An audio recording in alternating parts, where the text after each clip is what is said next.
Yeah, boy. If you had to play Outward only one last time, which build would you choose for that final playthrough? One thing Outward does a great job of is giving you loads of items you can only acquire in the end game, incentivizing you to throw that stuff in a legacy chest for newer runs. This has allowed me to create the ultimate build I would finish off Outward with, the Mysterious Protector build. It makes use of extremely late game items to bully almost every single enemy in the game. Absurdly high impact, super speed, and an epic time bomb effect. Here is how you can create this build yourself and have a ridiculous amount of fun. The entire purpose of this build was to use the unique Caldera weapon Ghost Parallel with its Aetherbomb effect. This applies an ethereal bomb in around 3 hits that explodes soon after. The effect looks amazing and is my favorite ability in Outward. Additionally, you can increase its damage to extreme heights, melting enemy health. To make this work, you'll need to do the following. Our weapon of choice will of course be the Ghost Parallel weapon, which is the purpose of this build. This unfortunately does weaken you to physical damage by 15%, but that doesn't come into play too much because you're going to fix it with Rune Sage. This weapon has slightly lower impact than I would like, but extremely fast impact speed, which makes up for it. It's going to do a lot of ethereal damage and get us doing damage really fast.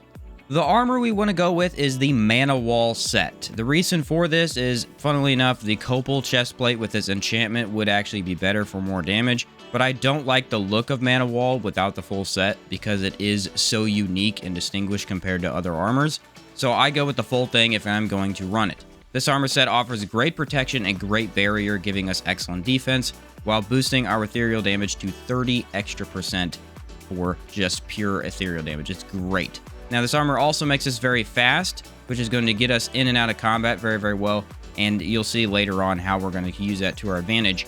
But I also enchanted this with Aegis, because we do want as much protection as we can get, because like I said, this weapon weakens us to physical damage. I'm running Zorn's hunting backpack simply because it has a decent decay rate for food and also it's -10 stamina cost. You can't go wrong with that. One thing that is important for this build is being able to deal with decay rate of food. Poteen and Dreamer's Root will make you more tired. This will get us down to the very tired state, granting us extra 30% elemental damage. It's very important that we're able to handle this stuff, and Zorn's backpack is great for this. If you want to go with a backpack that has better decay rate, that is not a bad idea. For skill trees, we obviously take Shamanic Resonance from the Cabal Hermit skill tree to get that extra boost in damage, but we do also want Wind Infuse for this build. Like I said, this weapon doesn't have the best impact in the game, so Wind Infuse is going to fix that and really help us knock enemies on their butts. It will also make it easier to inflict the Haunt Hex that we want. Then we're going to get Rune Sage, which will give us some extra mana and allow us to buff ourselves. This is one of the best buffs you can get in the game for defense, so we need it. We will not take Internalized Lexicon.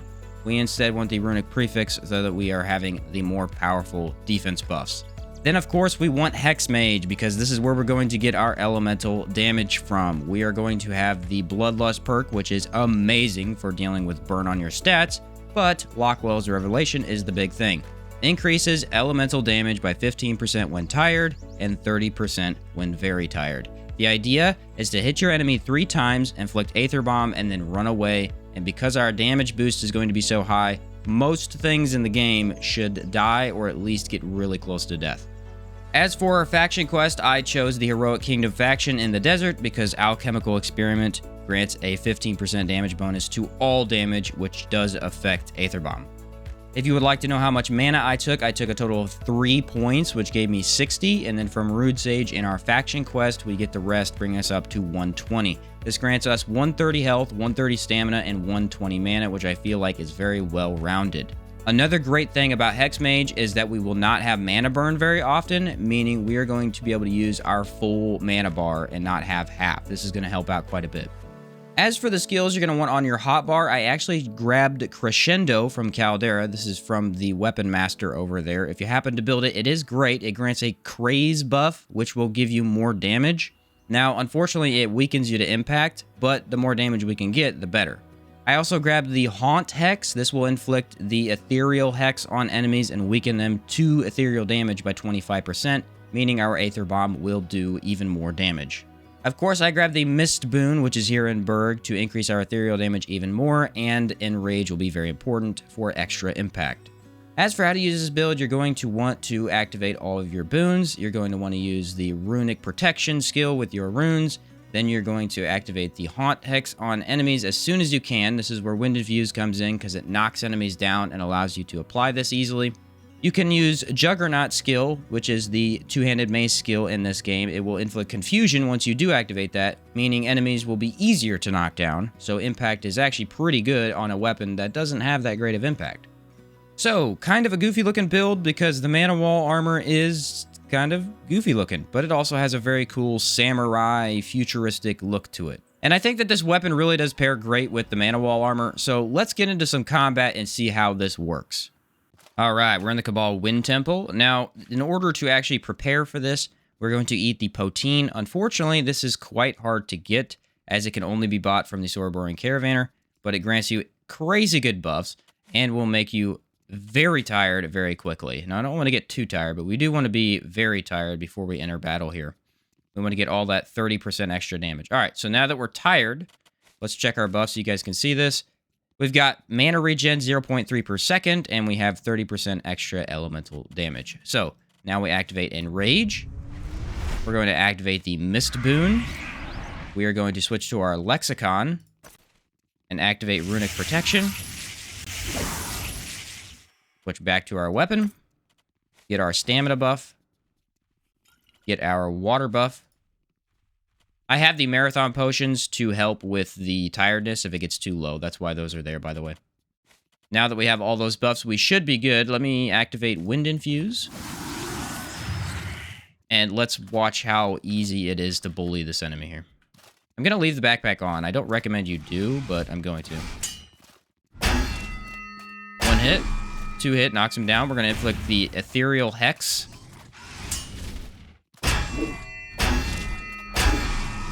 And we're going to walk away. Now, I don't actually like Crescendo, which is the skill from Caldera. It's a little tricky to use. Against harder enemies, it's going to be quite important.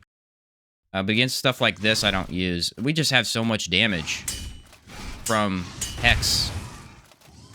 Did not kill, but got really close.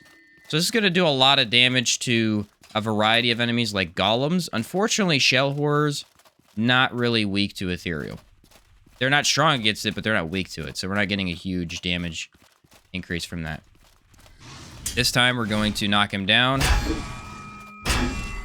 Wait a second. Activate our Confusion skill with Juggernaut. Inflict the Haunt Hex and run away. The Zorn's backpack helps with that stamina cost because being tired is going to kill your stamina. Quite a bit, actually. There we go. That's the damage I was looking for. Funnily enough, because we have runes, we can actually activate the Runic Trap ability and get quite a bit of damage from that as well. So let's test that here. One really good feature about the Mana Wall armor is that it's going to give you very, very high defense. Great for actually taking hits and not caring too much. Look at that. So now the trap is actually going to be doing really good damage too. You have a variety of options. You can use the Aetherbomb ability, which is my favorite. But because, again, we are using Hex Mage, and we're getting that mana regen, we can activate pretty much as much magic as we want to, and we're going to get it back reasonably quickly. Bye-bye, Immaculate. The last thing I want to do is test this against the Compass Guardian, probably the most challenging enemy you're going to run across in the base game. It's either this or the Royal Manticore, really. There are a few golems here we can mess with as well. I don't want to get two of them on me. That's a mistake. Oh, well, sometimes you got to run with mistakes, right? One hit, knocks him back. Okay, so we don't even need Aetherbomb for that. We really don't at all. That's cool. Like, impact resist is not bad. It's just not great. Yeah, and then he's dead. Let's wait for the Aetherbomb because I love this effect so much. So yeah, this build's actually pretty darn good. Even if I do take a few hits, I'm not going to die instantly. because I have quite a bit of protection and barrier. Stamina's really the biggest issue, because if you're going to be staying very tired for that extra elemental damage bonus, you are going to run into stamina problems. But unless you're up against a really tough opponent where you're running constantly, that doesn't come into play very often. Let's get rid of this guy. I don't want to fight him at the same time. Look at that damage, man. Oh, my word. I mean, we're trying to focus on Aetherbomb here, but we are also increasing our base damage of our weapon as well. Come on, buddy. We're going to get stuck? What are you, stupid? Come on. Come on. Alright, we'll just fight him here. What a punk. They never do what I want them to do. Look at that. We're just waiting for the Aetherbomb to go off, though. Now, because of our speed, we can't actually get away. We're just going to sit here. Look at this guy. You don't know. He can't do nothing. He's going to get stuck again like a moron. Okay, what's his health bar? We need to lock on because he's health bar. Alright, Aetherbomb. What? I love it for the impact as well. Just hit him 3 times, and then run away. Block that. Yeah, see, that's not bad impact. If we can block this guy who has really high impact, we're fine. I think we're fine. Block that. Run around for a little bit. Wait for Aetherbomb, because that's the whole purpose of this build. Woo! Look at that damage. Love it. I love to see it. Let's do a Juggernaut for some confusion. Even more impact. Look at that AI. I broke his AI. That's how good this build is. He doesn't even want to fight me anymore. We're just going to wait on it. We're just going to wait on this. I want to see how much impact it does with the confusion now. This might kill him. Alright, let's go. This build's awesome. I don't really use that extra 30% elemental damage from Hex very often. But I gotta say, I am loving it in this situation. Wait for him to get up. Activate Juggernaut. Sit down. See, we don't even need Aetherbomb. You know what? Before we end the video, let's try this against a Gargoyle. I want to see how well that does. Alrighty, so I found the Arc, and I wanted to ask you guys a quick question. Do you think that this Gargoyle is active? I don't know. I just creeping suspicion for some reason that he's active. I don't know. They're hard to tell sometimes, and for some reason, I just feel like this one is the one. Oh, well. Alright, let's get in here and get dirty, yeah? Brace. 1 hit. Okay. He's gonna back up on me. 2 hits. 3 hits. Now the Aetherbomb's afflicted. Let's see how much this damage does. Gotta be careful still. I mean, he's half health almost. That's 3 hits. That's pretty darn good. We're also doing pretty good impact to him. They are immune to confusion, so my Juggernaut skill's not coming into play here. Well, that was basically all his health. Huh. That's crazy. I always knew that Ghost Drum was OP against these guys for some reason, and then that's why it just destroys them. So if you want to abuse Gargoyles, this is kind of the build for it. So there's the build, everybody. If you are looking for something that's very late game, something that uses items that you can only get in Caldera and things like that, I would definitely recommend this build. It's very tough. It's very high damage output. Very fun, too, because, again, like I said, I think Aetherbomb is the most cool ability in the entire game. It's really neat. Now, I would highly recommend you use the Mana Wall Armor as a full set. It looks pretty gosh darn good if you do. And, yeah, again, like I said, Crescendo is going to give you a Craze buff, which grants you even more damage. I did not use it hardly at all in this video, because I find it a bit tricky to use, like most Caldera skills. But if it's something you're into, you could increase this even further, and you could really be outputting some insane ethereal damage. If you want to never have problems with Gargoyles or Golems again, this is the build for you. Thank you for watching, everyone, and I will catch you next time.